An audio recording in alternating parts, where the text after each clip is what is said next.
আমরা এখন যে জায়গায় আছি সেটা হলো গিয়ে একটা সীমানা পিলারের সামনে, মানুষজন এখানে আসে। এই চা বাগান যেটা, সেই চা বাগানটা হচ্ছে গিয়ে ইন্ডিয়ার চা বাগান বেসিকলি।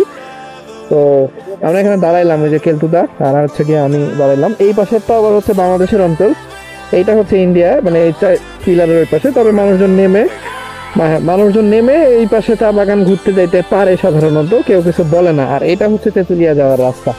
আমরা মূলত ঘুরতে বের হয়েছি তেঁতুলিয়ার আশপাশেই, সেই জায়গাতে এটা দেখাইলাম। একটু নেমে দেখা যাক এই চা বাগানে কত দূর যাওয়া যায়। আবার গুলি টুলি না করে ভাই, আমি খুব ভয়ে থাকি।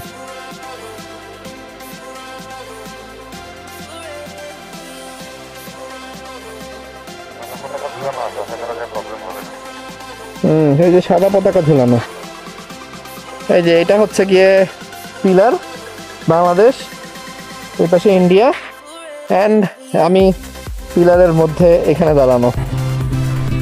এই হচ্ছে গিয়ে তেঁতুলিয়া। আশপাশের সিনারিও অস্থির লেভেলের সুন্দর, জাস্ট আনইমাজিনেবল সুন্দর।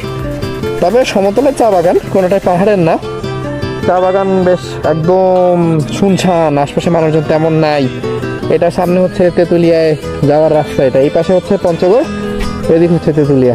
আমরা তেঁতুলিয়ার দিক থেকে আসলাম, অ্যান্ড এটা হচ্ছে যে একটা উল্লেখযোগ্য স্থান তেঁতুলিয়া, যেখানে এসে ঘোরা যেতে পারে। চা বাগানের ভিতরে প্রবাবলি যেতে দেয়, আর আমরা এখন যাচ্ছি না। আমরা যাওয়ার পথে যে পরিমাণ চা বাগান দেখছি আর যেসব জায়গা দেখছি, এখানে আর ঘোরার কোনো দরকার নেই।